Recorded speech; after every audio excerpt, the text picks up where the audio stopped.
마태복음 2장 13절에서 23절까지의 말씀입니다. 우리 같이 하나님의 말씀 독하도록 하겠습니다. 시작. 그들이 떠난 후에 주의 사자가 요셉에게 현몽하여 이르되 헤롯이 아기를 찾아 죽이려 하니 일어나 아기와 그의 어머니를 데리고 애굽으로 피하여 내가 내게 이르기까지 거기 있으라 하시니 요셉이 일어나서 밤에 아기와 그의 어머니를 데리고 애굽으로 떠나가 헤롯이 죽기까지 거기 있었으니 이는 주께서 선지자를 통하여 말씀하신 바 애굽으로부터 내 아들을 불렀다 함을 이루려 하심이라. 이에 헤롯이 박사들에게 속은 줄 알고 심히 노하여 사람을 보내어 베들레헴과 그 모든 지경 안에 있는 산의 아이를 박사들에게 자세히 알아본 그때를 기준하여 2살부터 그 아래로 다 죽이니, 이에 선지자 예레미야를 통하여 말씀하신 바 라마에서 슬퍼하며 크게 통곡하는 소리가 들리니 라헬이 그 자식을 위하여 애곡하는 것이라. 그가 자식이 없으므로 위로받기를 거절하였도다 함이 이루어졌느니라. 헤롯이 죽은 후에 주의 사자가 애굽에서 요셉에게 현몽하여 이르되 일어나 아기와 그의 어머니를 데리고 이스라엘 땅으로 가라. 아기의 목숨을 찾던 자들이 죽었느니라 하시니 요셉이 일어나 아기와 그의 어머니를 데리고 이스라엘 땅으로 들어가니라. 그러나 켈라오가 그의 아버지 헤롯을 이어 유대의 임금됨을 듣고 거기로 가기를 무서워하더니 꿈에 지시하심을 받아 갈릴리 지방으로 떠나가 나사렛이란 동네에 가서 사니 이는 선지자로 하신 말씀에 나사렛 사람이라 칭하리라 하심을 이루려 함이니라. 아멘. 하나님의 은혜로 2년 만에 충청남도 서산으로 오게 되었습니다. 서산에 이제 살 집을 얻는데 계약을 해야 합니다. 수많은 계약서들을 보고 거기에다가 서명을 해야 합니다. 그것으로 끝나지 않습니다. 직접 인감 도장이 필요합니다. 그것으로 끝나지 않습니다. 주민등록증을 앞뒤로 복사를 해야 합니다. 그것으로 끝나지 않습니다. 주민등록등본을 띄어야 합니다. 또 그것으로 끝나지 않습니다. 가족관계 증명서를 띄고 상세증명서를 띄어서 거기에서 정확하게 계약을 해야 했습니다. 여러분, 지금 우리가 사는 이 세상은 약속으로 이루어져 있습니다. 이 계약 관계가 잘못되면 우리가 사회생활을 할 수가 없어요. 집 하나 사는데도 그렇게 되는데 다른 것 하는 것도 다 약속으로 이루어져 있습니다. 계약으로 이루어져 있습니다. 학교에 들어가는 것, 그리고 입사하는 것, 이 모든 것이 약속으로 이루어졌다는 것이죠. 그러므로 우리 소중한 자녀들에게 약속을 가르쳐 준다는 것, 이 약속의 의미가 무엇인지를 알려주고 약속을 지키지 않으면 어떻게 된다는지를 분명히 알려줘야 합니다. 몇 시에 학교에서 와서 밥을 먹고 몇 시에 일을 닫고 자야 되는지 약속이거든요. 그리고 네가 학교에 내일 숙제를 받은 것을 제출하기까지 어떻게 언제까지 하고 그리고 정확하게 그 시간에 선생님께 그 숙제를 제출해야 되는지를 그것을 알려주는 것 다 약속을 지키는 것입니다. 우리의 소중한 자녀들에게 약속의 의미를 가르쳐주고 그리고 그 약속을 지키게끔 하는 것은 정말로 소중한 일입니다. 그렇지 않으면 약속에 대해서 이 개념을 알지 못하고 약속의 이 무게를 알지 못하면 가정생활을 잘할 수가 없고 그리고 또 사회생활을 잘할 수가 없는 것입니다. 저는 이 사실을 집을 계약하면서 다시 한번 깨달으면서 오늘 말씀을 보면서 이런 생각이 들었습니다. 하나님께서 우리에게 주신 수많은 약속들은 어떻게 될 것인가? 성경에 무수한 하나님의 약속들이 우리에게 쏟아져 있습니다. 그 약속들을 우리 하나님께서는 하나도 가볍게 여기지 않고 반드시 성취해 주시는 놀라운 은혜를 우리에게 주십니다. 오늘 여기 이 짧은 구절에서도 수많은 약속들이 있는데 크게 세 가지 약속이 있습니다. 요셉과 그리고 마리아, 그리고 방금 태어난 성령으로 마리아 처녀의 몸에서 태어난 예수 그리스도, 아기 예수, 이 한 가족이 헤롯이라는 그 모진 핍박 가운데에서도 하나님께서 약속을 성취하고 지키시면서 어떻게 이렇게 보존되고 그리고 또 안전하게 보호받고 결국은 하나님의 뜻을 성취를 이뤄가는 것을 우리는 보면서 오늘도 하나님의 약속은 반드시 이루어진다. 나를 향한 하나님의 약속은 반드시 이루어진다.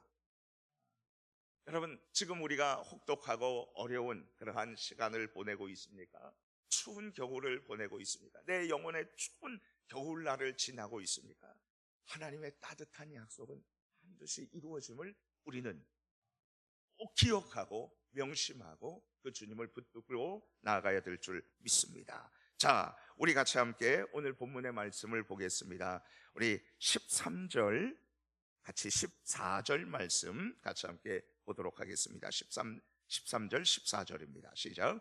그들이 떠난 후에 주의 사자가 요셉에게 현몽하여 이르되 헤롯이 아기를 찾아 죽이려 하니 일어나 아기와 그의 어머니를 데리고 애굽으로 피하여 내가 내게 이르기까지 거기 있으라 하시니 요셉이 일어나서 밤에 아기와 그의 어머니를 데리고 애굽으로 떠나가.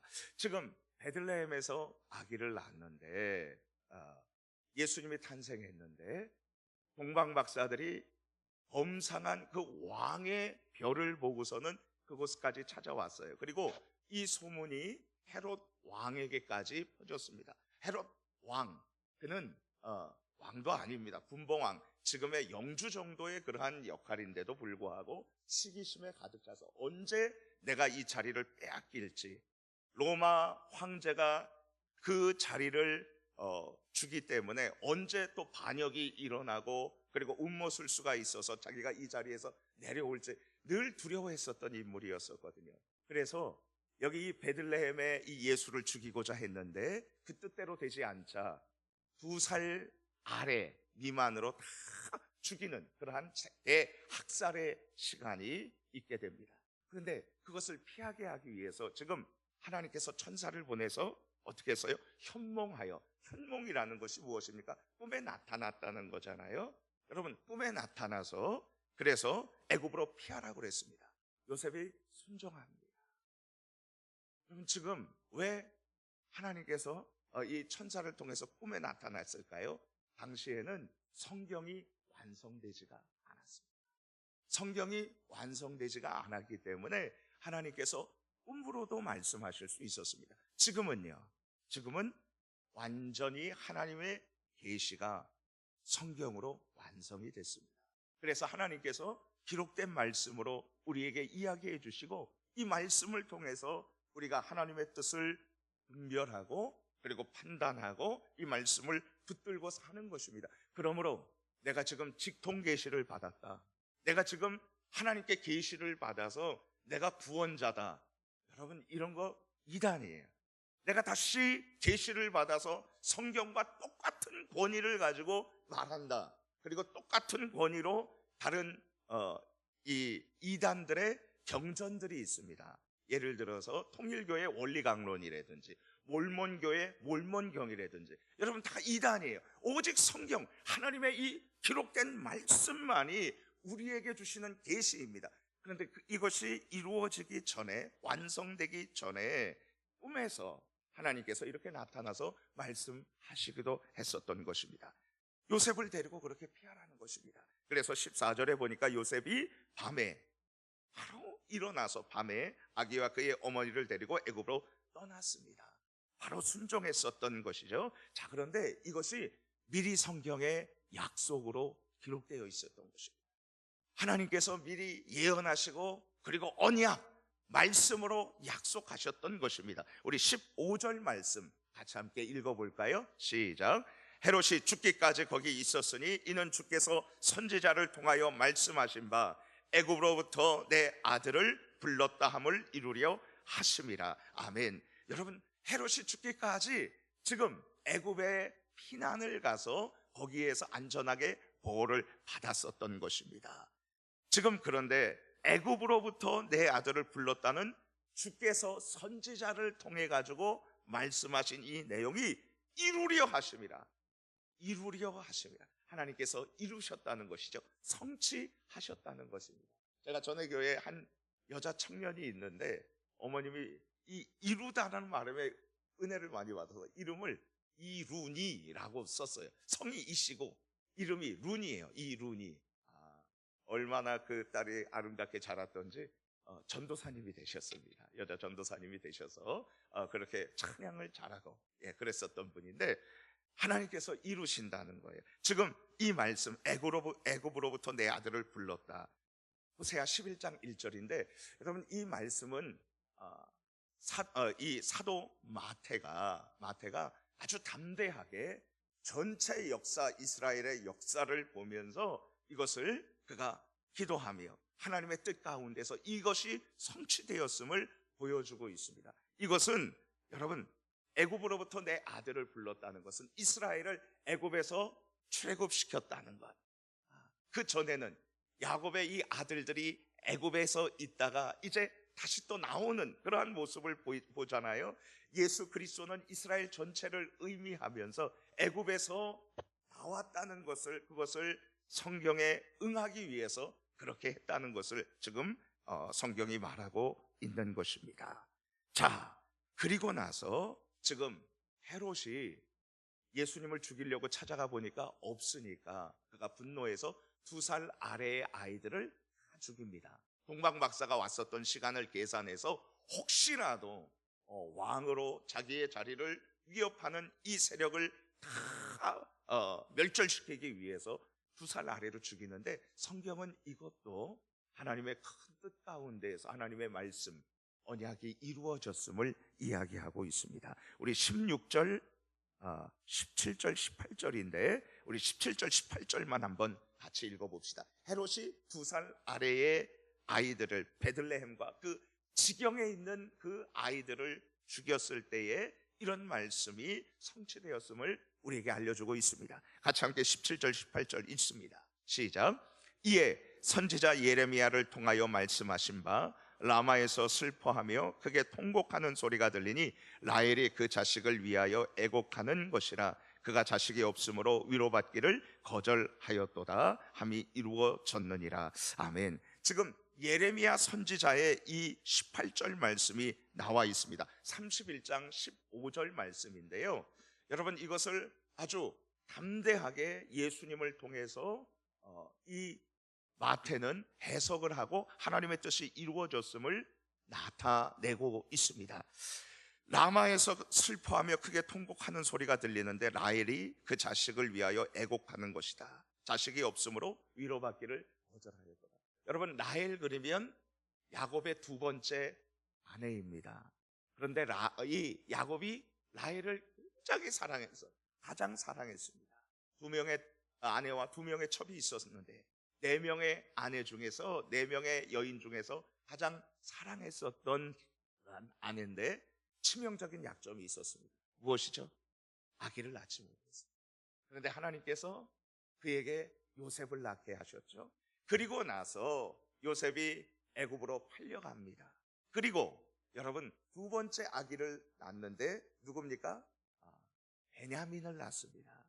베노니, 슬픔의 아들이라는 뜻인데 야곱은 그가 죽으면서 라헬이 죽으면서 낳은 아들을 벤야민, 벤은 아들이란 뜻이고 야민은 오른손이란 뜻입니다. 오른손의 아들이라는 뜻으로 그렇게 합니다. 자, 여러분 여기에서 이 라헬이 어디에서 죽었냐 하면 에브랏이라는 지역에서 죽었어요. 에브랏은 베들레헴의 옛 이름입니다. 베들레헴에서 이 라헬이 죽었단 말이에요. 그런데 우리 하나님께서는 이 라헬이 이 아기로 인해서 고통하고 그리고 아기를 잃어버린 것에 대해서 이스라엘의 역사에 대해서 이렇게 얘기를 하면서 이 슬퍼하고 그리고 아기를 낳다가 죽은 이 여인이 이 죽은 그 자리에서 예수 그리스도께서 탄생하도록 에브랏 곧 베들레헴에서 탄생하도록 하므로 그러므로 이제 이 슬픔을 역전시켜서 기쁨으로 하나님께서 바꾸시는 그러한 말씀의 약속을 성취했다는 것을 우리는 이 말씀을 통해서 알게 되는 것입니다. 마지막 한 가지 더 약속이 있습니다. 하나님의 성취가 있습니다. 자, 이제 요셉이 천사를 통해 가지고 헤롯이 죽었다는 이야기를 들었습니다. 그리고 이스라엘 땅으로 가려고 합니다. 그런데 문제가 생겼습니다. 헤롯의 아들이 통치를 합니다. 역시 분봉왕으로 영주 정도의 그러한 지위로서 통치를 하는데 두려워합니다. 우리 22절 말씀 같이 함께 읽도록 하겠습니다. 시작. 그러나 아켈로아가 그의 아버지 헤롯을 이어 유대의 임금됨을 듣고 거기로 가기를 무서워하더니 꿈에 지시하심을 받아 갈릴리 지방으로 떠나가. 자, 무서워해서 이 헤롯의 아들 이 왕을 무서워해서 갈릴리 지방으로 갑니다. 그런데 이 갈릴리 지방에서 나사렛이라는 동네에 가는데 이것이 또 하나님의 약속의 성취입니다. 우리 23절 말씀 같이 한번 읽어봅시다. 시작. 나사렛이란 동네에 가서 사니 이는 선지자로 하신 말씀에 나사렛 사람이라 칭하시리라 하심을 이루려 함이로라. 아멘. 하나님의 선지자의 말씀에 나사렛 사람이라 칭하리라 하심을 이루려 함이니라. 이 말씀을 성취했다는 것입니다. 근데 문제는 여기 한 가지만 더 우리가 살펴보고 마치려고 하는데, 나사렛 사람이라 칭하리라, 이 말씀이 여기 선지자, 특별히 선지자들이에요. 선지자들이 말했다는 거예요. 근데 아무리 찾아봐도 나사렛에서 사람이라 칭하리라 이런 구절이 없어요. 이거 어떻게 된 거예요? 여러분, 성경에 어떤 사람들은 이거 거짓말이다 이렇게 말하는 사람도 있고, 어떤 사람은 성경을 고쳐요. 막 성경이 이거 잘못됐다고 자기가 막 고쳐요. 모음을 막 고치고 자음까지도 막 고쳐버리는 사람들이 있어요. 우리 장로교는, 우리 서산본향교회 장로교는 절대 그런 짓 하지 않습니다. 모르면 모른 채로 성경을 놔두고 기도하고 하나님의 뜻은 분명하게 이루어지고, 그리고 하나님의 말씀은 진리다. 여러분, 이것 가운데 서 있는 것이 우리 서산본향교회예요. 우리 서산본향교회는 하나님의 말씀은 하나도 틀림이 없고 반드시 이루어지고, 하나님의 말씀은 진리입니다. 이 말씀에 순종합니다. 여러분, 이것이 우리 교회예요. 자, 그럼 이거 어떻게 해석할 거예요? 한 사람이 아니라 선지자들이 이렇게 말씀했다는데 나사렛 사람이라 칭하리라, 이 구절이 없는데, 여러분, 여기에 의미가 수도 없이 많이 담겨 있는 것입니다. 우리 마지막으로 이 말씀, 여기에서 성경에 관조해 보면 여러분들 성경에 이렇게 나와 있을 거예요. 뒤에 보면 이사야 11장 1절 이렇게 나와 있을 거예요. 여기에서 근거합니다. 우리 한번 마지막으로 찾아보겠습니다. 이사야 11장 1절입니다. 제가 읽어드립니다. 여러분들 혹시 찾으실 수 있으면 마지막으로 한번 찾아주시면 유익할 것입니다. 이사야 11장 1절입니다. 이새의 줄기에서 한 싹이 나며 그 뿌리에서 한 가지가 나서 결실할 것이요. 이새의 줄기, 여러분, 이새의 아들 다윗입니다. 다윗의 자손, 아브라함과 다윗의 자손 예수 그리스도의 세계라 이렇게 나왔는데, 사실 이거 번역이 조금 불분명해요. 마태복음 1장 1절에서는 다윗과 아브라함의 자손 예수 그리스도의 세계라라고 그렇게 원어에서는 나와 있습니다. 다윗의 왕의 자손으로 그렇게 나와 있어서 우리는 장유유서 때문에 아브라함과 다윗의 자손, 후손으로 되어 있는데 아니에요. 다윗과 아브라함의 후손 예수 그리스도의 세계라 이렇게 나와 있는데, 이새의 줄기에서 한 싹이 나며 그 뿌리에서 한 가지가 나서 결실할 것이요. 여러분, 여기 이 가지라는 말이 넷제르라는 말입니다. 넷제르, 이것은 볼품 없는 이라는 뜻이에요. 여기 넷제르에서 나사렛이라는 그런 단어가 나옵니다. 볼품 없이, 그는 흠모할 것 없이 이 땅에 이렇게 오셔서 우리를 위해서 구원의 은혜를, 그 약속을 이루어 주신, 성취하신 분입니다. 여러분, 볼품 없이 넷제르, 나사렛, 그리고 별 기대할 것 없는 그곳에서 자라시고 그곳에서 사역하시면서 결국은 우리를 위해서 십자가에서 죽으셔서 우리의 죄를 용서하십니다. 그분이 바로 성경에 약속된 예수 그리스도이심을 믿습니다. 예수님이 그렇게 말씀하셨습니다. 성경은 모두가 다 나를 예언하는 것이고 그리고 나를 설명하는 것이라고 그렇게 얘기하셨습니다. 그렇습니다. 성경 전체를 보면 예수 그리스도의 십자가의 피가 흐릅니다. 주 안에서 사랑하는 성도님 여러분, 하나님께서 우리를 구원하실 때 얘네들이 타락했죠. 어떻게 할까? 궁여지책으로 구원한 게 아니고 예수님을 우리 말씀을 통해서 보내주실 것을 약속해 주셨고 수많은 약속들을 우리 하나님께서 성취하셨고 성취해 나가시는 것입니다. 오늘도 이 약속의 하나님의 말씀을 우리 같이 붙들어야 되지 않겠습니까? 이 약속을 붙들고 그리고 하나님께서는 언제든지 나를 지켜주셔. 하나님께서는 그 약속을 변함없이 성취해 주셔. 이 약속을 믿습니다. 축복합니다. 하나님의 약속은 해함이 없습니다. 하나님의 은사와 부르심에는 후회하심이 없는 줄 믿습니다. 우리 같이 함께 기도하겠습니다.